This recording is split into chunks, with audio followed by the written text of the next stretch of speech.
going live here.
What is going on, everybody? We are here with the Real Estate Ring, Wholesaling Real Estate Ring, where we make calls live. What's going on, guys? What is going on, my man? What's up, How is everybody? Oh, Fantastic. We're doing fantastic. All right. So, guys, today, what we're going to do something a little different. We're going to start today off with a question that's being searched all over the internet. Is wholesaling real estate legal? So that's what we're going to do for you guys. We're going to answer that question, tell you what we would do in this situation to know, to give you the answer. And if you want to dive a little deeper, we're going to give you some advice. And on top of that, we're going to make some calls because we're going to show you that, whether it's legal or not, you're going to find that out, but we're going to make some calls. And before we get into it, I want to introduce myself. My name is Nathan Payne. Been in the industry for about 6 years plus, done hundreds of deals. And my goal is to do more deals and help others do deals. Nathan Valley, who are you? Yeah, guys, my name is Nathan Valley. Been in wholesaling for about 5-ish years now. Known for locking up over 100 contracts in a single year and doing a 30-day challenge I did a little while ago to where picked a totally brand new market, no contacts, no resources, nothing, and did a $20,000 deal in 30 days, only spending 2 to 3 hours a day, Monday through Friday. So it was a good month. It's pretty impressive. Go ahead, Lane. Very impressive. My name is Lane Peterson. Good to be here. I've been wholesaling for 15 years.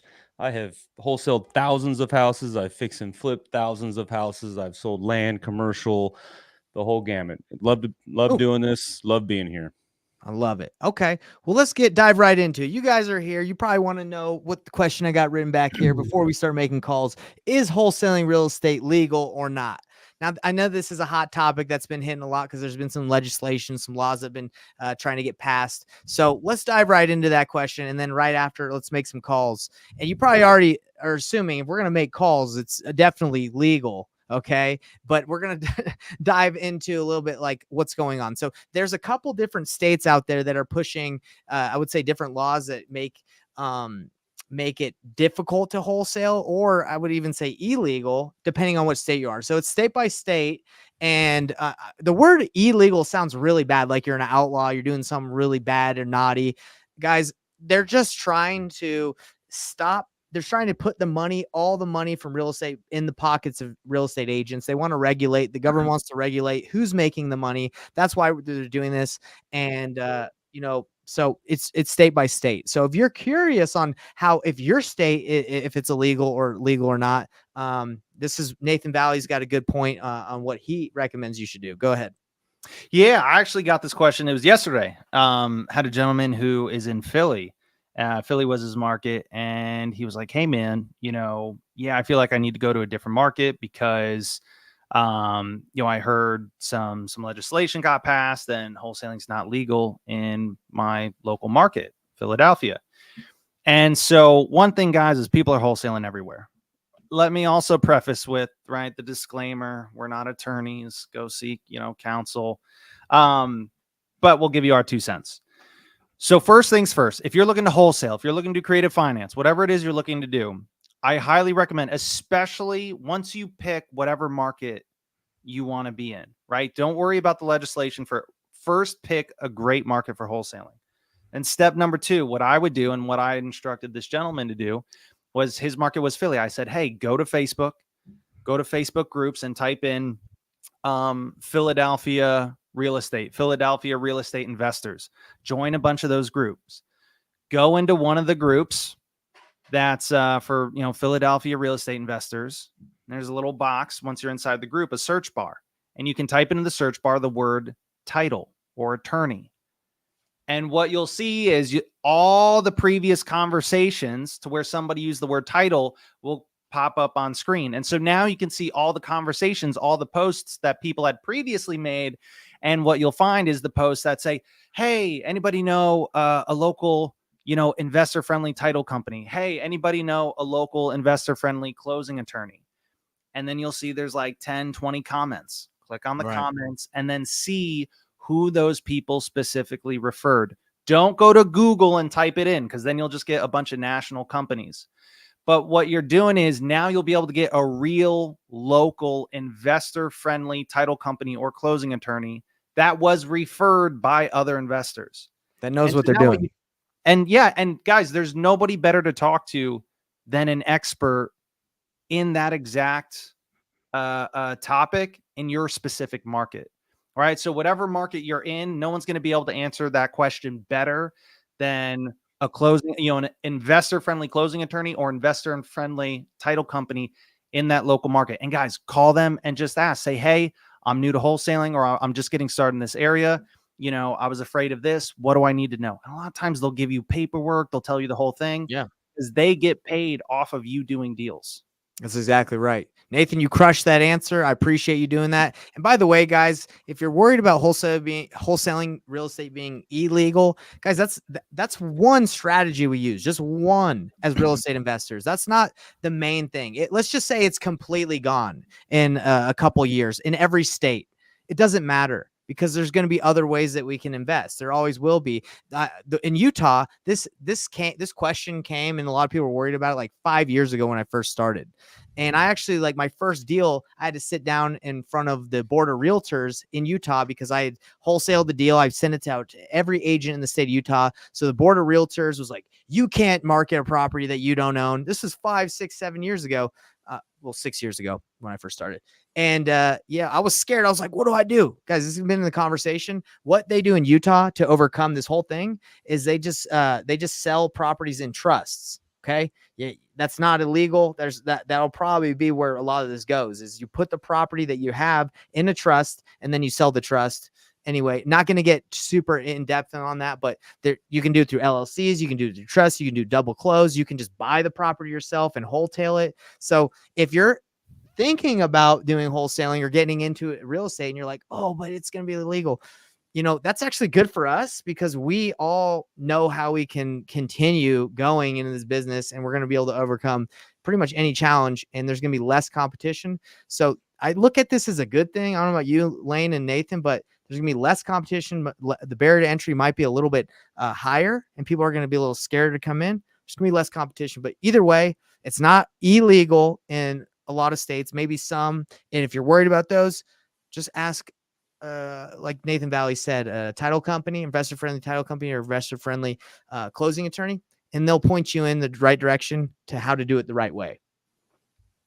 100%. And if you don't get the answer that you're looking for, ask a couple, right? And then make your best judgment from there. Because it is a state by state issue, right? I mean, there's only a handful that have made it illegal, but there's still stipulations around that. Like I did a deal in Kentucky a couple months ago, and it was a realtor that found the deal, or found me, and said, well, we can't do that here in Kentucky. Wholesaling is illegal in Kentucky. Well, I was like, Sure. well, I didn't know that, because I'm not in Kentucky and I don't even know what you're talking about. Well, I dug down a little bit deeper, and it's illegal to wholesale if you are a licensed real estate agent. Now, it's not illegal. It's just when you wholesale and you have a license in Kentucky, there has to be a buying and selling agent in order to have the deal. Mm-hmm. So you just have to throw commissions in it, and the board of realtors will be happy. Yeah. And in Chicago, I think you're able to do 1 or 2 a year. And then they're like, you can't do any more than that. So it's state by state. And I did a deal in Chicago, and instead of getting paid at close, I got paid outside of close. And the buyer that I was cool with just paid me a consulting fee, because I pretty much was consulting them. Hey, here, I'm not buying this, but here's an opportunity for you. So again, don't worry about it. But this is a good thing in my opinion, because it's going to get all the fly by night guys out of here, and we're going to have more opportunities. And so without further ado, guys, if that answers your question, let's make some calls and let's show you how it's done. Lane, the ultimate champion. And one last thing I want to say, Lane, if any of you guys do run into a deal and you're like, I don't want to wholesale, I don't know what to do, I'm a little scared, I don't want to get in trouble, send it to us. We'll take care of you. We'll take care of it. We'll do the deal. We'll do the deal, and we'll figure out how to get it done. So send it to us, painlessflipping.com. And then you're either going to work with Lane on the side where he's going to help you with the deal, or you're going to work with us and we're going to teach you how to get rolling. So either way, we got you. All right, let's make some calls. Okay, yeah, real quick, just a reminder, these calls that we're making, these are inbound leads, right? There's a big difference between inbound and outbound. These people are finding our advertisements online, our, the PPC, the Google AdWords, Facebook, and they are filling out a form and giving me some information about the property before I call them. So it's a much easier conversation than if I'm just cold calling, right? You're cold calling, you're calling people out of the blue. They don't even know why you're calling. It's a little bit more of a difficult conversation. So these are all inbound leads. They have reached out to us saying that they want to sell their property. So Lane, you're telling me you don't really like just pulling the absentee owner list and just cold calling it? You're telling me you're not a fan? It works for a lot of people and they do great. It's a lot more work. It's grinding and grinding. Does it work, Lane? Does it really work? It works. You got to stick to it though. It's all about consistency. It works if you got a squad of Egyptian or Filipino cold callers just blasting that list. I have used a lot of VAs to do my cold calling, and that's a very effective way to cold call. Yeah, because I don't know about you, Lane, but I cold call when I first started this business. 2 hours was as much as I could do before I had to tap out every day. I was like, man, I got to stop. This guy actually already talked to my intake team, and we got a little bit of information from him. Well, that's wonderful. Hello, is this Robert? This is he. Robert, hi, my name is Lane. You spoke with my team a little bit ago about your property you're looking to sell on 464 Hughes Street. Yeah. Did I catch you at a good time? That's good. Okay, great. I appreciate it. I'm just kind of looking at some notes that you had given to my team earlier. And do you live in this property or are you renting it out? No, I'm living in it. Okay. All right. And what kind of time frame are you wanting to sell in? As quick as possible. Okay. And what's got you wanting to sell so quick? I want to move up here to Alabama with my grandbabies. Oh, fun. You got some grandbabies in Alabama, huh? Yeah, I got 5 of them up here, 2 down there. Gotcha. But they all coming up here with me, so. Awesome. One big happy family. Well, I won't be around all of them. I got more. I can't reach them all. That makes sense. Well, what I have here is you're saying that the property needs a new roof. Is that correct? Yeah, yes, sir. Okay. And you're saying that the kitchen needs work. It just need kitchen cabinet. The doors that's falling off. Just, the hinges on the doors, they're coming off. Gotcha. All right. So it could just use a whole new kitchen. Yeah. I'm going to eventually try to do that, but man, I got hurt at work and tore my rotator cuff on my shoulder, and it put me out. So I ain't able to finish what I wanted to do. So. Okay. Well, sorry to hear about that. Let me just verify with you real quick. Is it about 1,000 square foot, 2-bed, 1 bath? Yes. Okay. built 1966, Yeah. and it is a manufactured home, right? What you mean by that? A mobile home. It's a mobile home. Yeah. With the 15 by 16 add-on living room and 15 by 16 bedroom. Okay, so does that make it more than a 2-bedroom, 1-bath? Well, you can't actually, where the laundry is now, you can actually turn that back into a bedroom and put the laundry off in the living room as the door goes out to another little area where the hot water heater sits. Okay, so the There addition, used to be a laundry set out there before. so the addition that you did on it though, did that add a bedroom? So is it 3-bedroom now, or still? That was already added on when I bought it. Gotcha. Okay.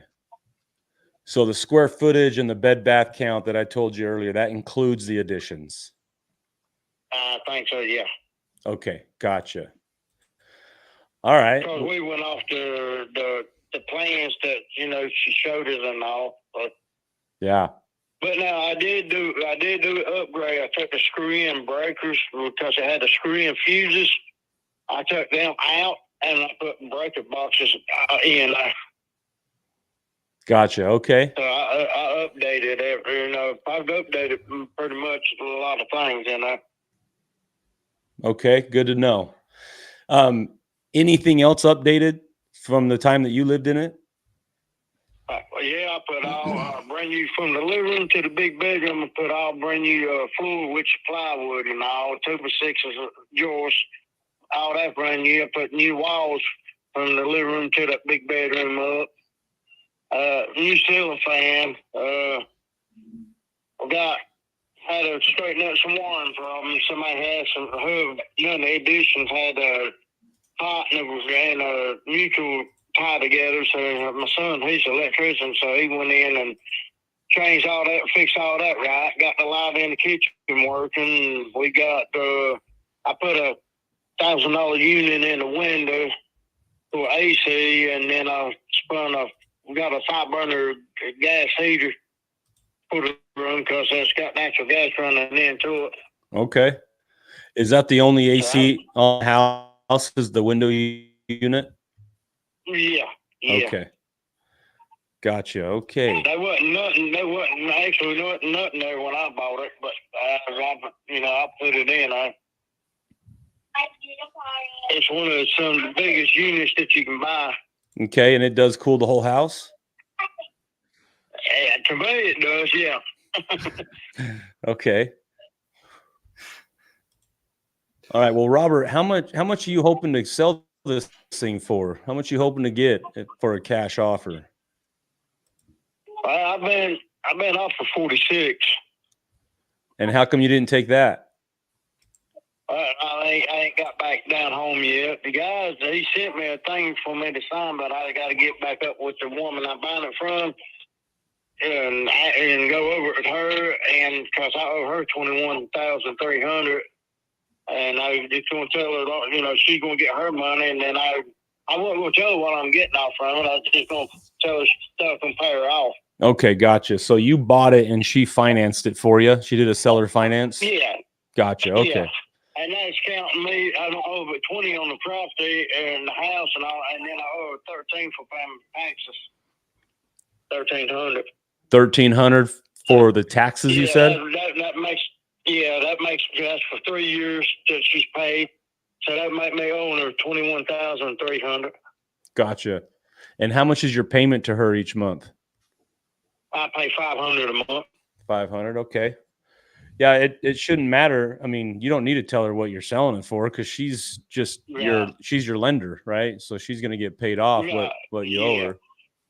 I talked to her one time about it before, and she told me as long as she got her money, she was good with it. But I think that gentleman I talked to said that he had to do some kind of consent because it's still actually in her name until I get it paid off. Well, that depends on your agreement with her. I don't know what kind of agreement you have with her, but to me, it just sounds like I got a contract. Yeah, to me, it just sounds like she's on a lender position, so she should have her payoff. And are you behind on payments? No. I'm up to date. Okay. Well, actually, when I get in, I am going to have to take her payment as soon as I get in, which I got the money. I'm just up there in Alabama right now Okay. with some of my grandbabies, but I'm going to come in on the 3rd. I got to go to her house. I'm going to take her to 500 and then talk to her about if somebody's wanting to buy it, and I'm going to pay her off cash money. Okay, so that payment that you make her, it does not include the property taxes or homeowners insurance. That's just to her, right? No. Yeah, that's just to her. So on top of that, you Of course, got that property tax ain't due until the next year, so. gotcha. Well, where did the people that offered you that 46 cash, is that offer still good? I told him I had to wait till I got back down there to get around her to, and talk to her and stuff. So as far as I know, yeah. How long ago did you get it? I think yesterday. No, day Okay. before yesterday. All right. Well, I'll be honest with you. If that is truly a cash offer and they'll close it in a reasonable amount of time, I would take that offer. That's a good cash offer. My offer for just as is all cash will be down closer to 30.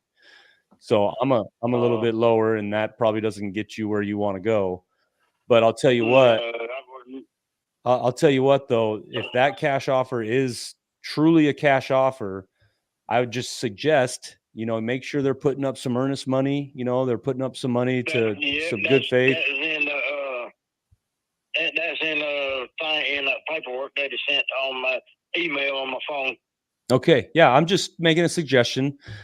Make sure that they're putting up some money so for good faith, and so make sure that they're real. If anything happens.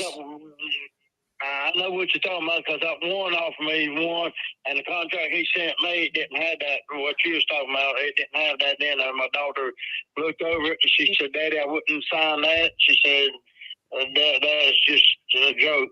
Yeah. So, well, I'll tell you what. If it doesn't work out, give me a call because I could probably get you a little bit more money. But I want your seller, the one that sold you the home, I want her to leave that loan in place. I'll take it over, and then I'll pay you out the difference.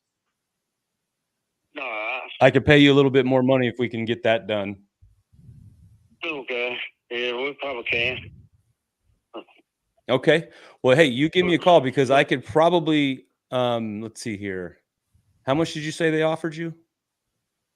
46. That's give me enough to get, because my son and my 2 grandbabies are living in. I have to get them a place and pay her off, and get us from down there to up here, and things up here ain't quite as cheap as it is down there. Yeah. Well, yeah, you make sure that offer's real and give me a call back if something happens, because I could probably get right close to that number, but I just need to make sure that that loan can stay in place and I can take it over. Okay. When are you planning on making a decision? Well, the 3rd one, we go in. We want to talk to her about it, and then go from there and see what she says. And we're gonna go from there. You have a 3rd offer coming in, or are you talking to the seller? No, I'm talking about the woman that I owe 21.3. Yeah. Okay. Well, I'll tell you what. When are you getting back in town? The 3rd. Okay. Do you mind if I put a reminder with myself to give you a call on the 4th and see how it all worked out? Yeah, you can do that. Okay. Perfect. Robert, I'm going to do that. And just some advice before you sign that contract, make sure they've put up some money so they're putting their money where their mouth is. You talking about that I got with her ain't really a loan. That's just for her. My agreement. No, I'm talking about the buyer, the person that gave you an offer to buy the home. Oh, okay. Make sure they're putting up some good faith money. Yeah. Okay, Robert, I'm going to call you on the 4th. All right, bud. Hey, thank you very much. You too. All right.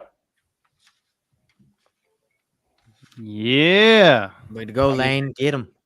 This thing's a 1966 mobile home, 2-bed, 1-bath in Tallapoosa, Georgia. I could be wrong, but from the way that man was describing the property, in my head, I got an image of, this thing's held together by Legos and duct tape. Just, I could be wrong. You might not be there. I mean, there's But if some. I were a I was just looking around in there, and there's houses nicer than his that one just sold for 50,000, but then there's another one across the street that sold for 200,000. What you guys just saw was a way to make money buying mobile homes by selling them on terms to people. That's a strategy that this lady's probably rocking. She probably owns tons of mobile homes and sells them to people on terms. Yeah. And they drop off the money to her house in a bag or something. That's the life she's decided to live, and that's fine. But that's probably what she's doing. I did that strategy in Arizona in 2014. I bought a mobile home from a seller in Phoenix, and I paid $45,000 for it. Mm-hmm. And then I sold it to this sweet Mexican family that's still in it. And I sold it to them for $135,000, right? On seller finance. Wow. Right. And their down payment was, they gave me $5,000 cash, and they remodeled the entire thing. Nice. Because it was rough. It was really rough. Wow. And then they make payments to me. And it's been great. Well, and dude, they have a home. It's a strategy. It's a strategy that works, Yeah. Obviously I have a buddy that did that. He would, lease options or, seller finance, whatever wraps, like you do it. And these are, when we say mobile home, we're not, just to clarify, it's not like you're doing this in a mobile home park where you don't own the land. You just like rent. This is, I'm assuming the property you have is actually just a mobile home on land, and it's technically real estate, right? Like it's not in a mobile home park where they're paying the lot fee, right? Yeah. Yeah. You want to see my screen? Do you want to see it? Let's see. Yeah. Well, as you bring it up, one of the things I want to go over, man, it's so good. I don't know if you guys picked up on it when he did it, but this is so critical when you're negotiating, whether it's an agent, a seller, whoever. Whenever they say, "Oh yeah, I know, I already got an offer at blank price," guys, I don't care how high or how low the offer is. I pretty much say the same thing every single time, which is exactly what Lane did. Which I go, man, okay, like, look, I'll be honest, that sounds like a pretty good offer. What held you back from just moving forward with that? Guys, like, that is the easiest question, and you'll get so much information at it. And then especially, then you get to kind of push them in that direction, because if they wanted that offer, they would have already said yes to it, right? And they would have signed that. Correct. There's a reason why they're hesitating. There's a reason why they didn't go with that offer, or they haven't yet. And so when you go for now, you're like, man, I'll be honest, it's a pretty good offer. I really think you should reach back out or see if you can make that one work. What it does is, it's kind of like you both know that offer is like a 99% chance it's not going to work out. And it sets you up perfectly to get it at that lower number, and doing it in a way, even if whatever price you're at is exactly what the other person could make work too. The thing is they're locking it up too high, and they're going to lose that trust and that credibility with the seller when they can't perform at that price and they try to renegotiate. And the seller's going to be like, oh, no, I'm done working with you guys. But then he's going to chat with Lane, even if it's the exact same price or even if it's a little less, because he doesn't trust the other people anymore. Love it. Well, hey, guys, I think I stay away from bashing other people. Like, I just don't do it.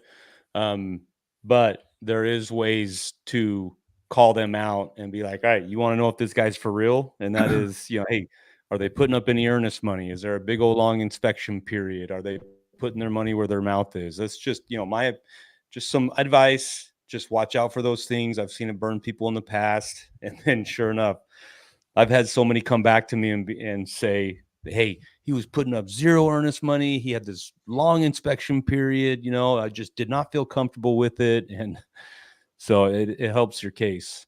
Of course. My favorite way to do it is I just I'll be like it, and I've done this with agents and I've done this with sellers, and it works with both people. I just go, it sounds like it's a wholesaler, or it sounds like they're looking to wholesale the property. Is that the case?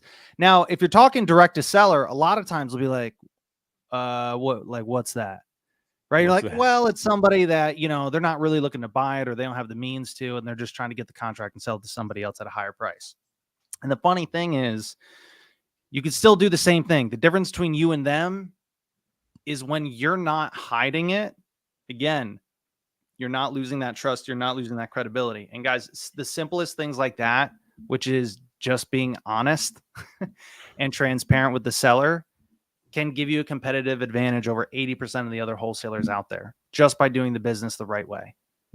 You got to do it the right way, baby. All right, guys. Well, that was good. We answered, is wholesaling real estate legal? If you're popping in and you're watching this live, go watch the very beginning on our YouTube channel. And basically what we got to say before we wrap up is, if you like this, hit the bell icon and the subscribe, all that stuff out there. I'm just messing all it up, but just do that, all that good stuff that gets you to see more of these videos.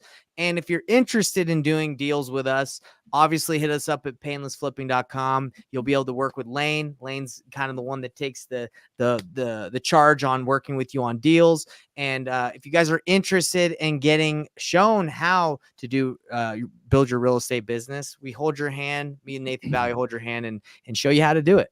So that's pretty much it. Nathan, Lane, do you guys have anything you want to say before we roll out? I was just going to say, if you're in this business, there are people in need. So truly do it from your heart.